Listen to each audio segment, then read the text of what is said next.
अस्सलामु अलैकुम वरहमतुल्लाहि वबरकातुहू नहमदुहु व नसल्ली अला रसूलिहिल करीम अम्मा बाद फ़ाऊज़ु बिल्लाहि मिनश शैतानिर रजीम बिस्मिल्लाहिर रहमानिर रहीम रब्बि इश्रह ली सदरी व यस्सिर ली अमरी वहलुल उक़दतम मिन लिसानी लियफ़क़हू क़ौली रब्बि यस्सिर व ला तुअस्सिर व तम्मिम बिल खैर व बिका नस्ताईन आमीन या रब्बिल आलमीन। तो आज की वीडियो में हम बात करेंगे 9 ज़ुल्हज यानी यौम अरफा के रोज़े की फजीलत के बारे में। यौम अरफा के रोज़े की फजीलत अहादीस में बहुत तफसील से बयान की गई है। इस दिन का रोज़ा अल्लाह के नज़दीक बहुत पसंदीदा और बाबरकत है। इसके कई रूहानी फ़वाइद हैं।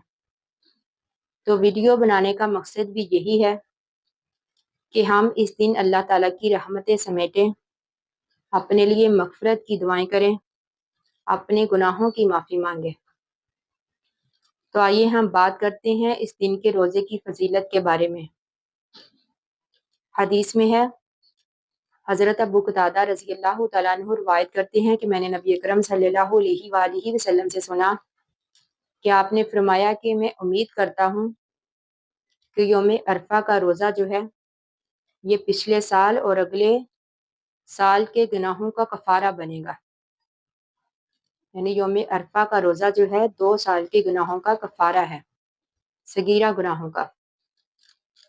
इसी तरह हज़रत आयशा रज़ियल्लाहु तआला अन्हा फरमाती हैं कि नबी अकरम सल्लल्लाहु अलैहि वसल्लम ने फरमाया कि अल्लाह ताला यौम अरफा से ज़्यादा किसी भी दिन लोगों को जहन्नम से आज़ाद नहीं करता। यानी यौम अरफा के दिन अल्लाह ताला लोगों को ज़्यादा जहन्नम से आज़ाद करता है। अल्लाह ताला उस दिन अपने बंदों के ज़्यादा करीब होता है और फरिश्तों के सामने अपने बंदों पर फ़ख्र करता है।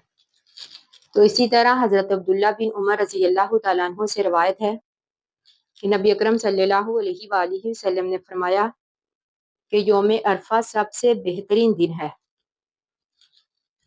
इस दिन की दुआ जो है सबसे ज़्यादा कबूल होती है। तो इसी तरह हज़रत अबू हुरैरा रज़ियल्लाहु तआला अन्हु से रवायत है कि नबी अकरम सल्लल्लाहु अलैहि वसल्लम ने फरमाया कि रमज़ान के बाद सबसे अफजल रोज़ा यौम अरफा का रोज़ा है। तो फिर क्यों ना हम इस दिन की बरकतों से फ़ायदा उठाएं, रोज़ा रखें, अल्लाह की इबादत करें, अपने लिए दुआएं करें, अल्लाह ताला की रहमतें समेटें, क्योंकि वो अल्लाह ताला तो बड़ा ही रहीम और करीम है। वो अल्लाह ताला तो हर वक्त इस इंतज़ार में है कि कब बंदा मुझसे दुआएं करे और मैं उसकी दुआओं को कबूल करूं। तो फिर हमें भी हर वक्त अल्लाह ताला से दुआएं करते रहना चाहिए, क्योंकि वो अल्लाह ताला कभी भी हमें तन्हा नहीं छोड़ता।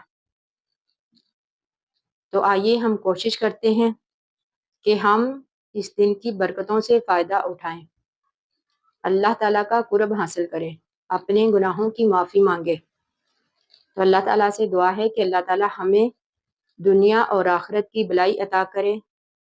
इस दिन की सही मायनों में हमें बरकतें हासिल करने का मौका दे, यानी सही तौर पर सही मायने में अल्लाह ताला हमें ये तौफीक दे कि हम इस दिन की रहमतें समेट सकें, अपने लिए माफ़ी मांग सकें।